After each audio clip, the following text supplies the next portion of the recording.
सोनापुर गांव की कच्ची सड़क पर सुबह की हल्की धूप फैल रही थी।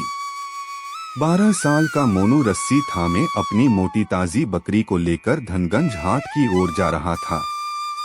घर की हालत ठीक नहीं थी, इसलिए बकरी बेचकर वह अपनी मां की दवाइयों और अगले महीने की फीस का इंतजाम करना चाहता था। रास्ते में उसे हरिहर चाचा मिले, जिन्होंने प्यार से सिर पर हाथ फेरा और बाजार का रास्ता बताया। थोड़ी ही दूर आगे बढ़ा था कि दो चालाक आदमी गफ्फार और सलीम उसके सामने आ खड़े हुए। उन्होंने बकरी को कुत्ता बताकर मजाक उड़ाया और कहा कि बाजार में इससे ज्यादा पैसे नहीं मिलेंगे।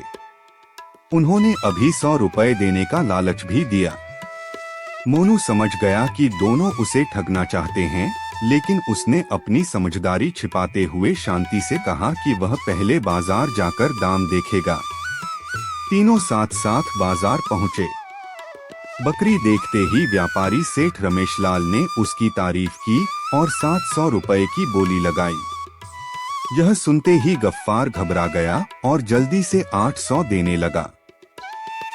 मोनू ने सोचने का नाटक किया और बोला कि इतनी अच्छी बकरी के लिए अब वह 1200 से कम नहीं लेगा। थोड़ी बहस के बाद लालच में आकर गफ्फार ने 1200 रुपए देकर बकरी खरीद ली।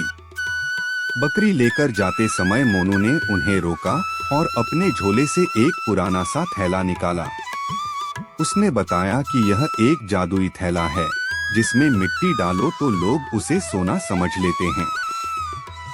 बात साबित करने के लिए उसने मिठाई की दुकान पर छोटा सा खेल दिखाया, जिससे दुकानदार ने मिठाई दे दी। यह देखकर गफ्फार और सलीम की आंखों में लालच चमक उठा। उन्होंने सोचा कि अगर यह थैला उनके पास आ गया तो जिंदगी भर मेहनत नहीं करनी पड़ेगी। दोनों ने आपस में सलाह की और आखिरकार 3000 रुपए देकर वह थैला खरीद लिया। मोनू पैसे लेकर चुपचाप वहां से निकल गया।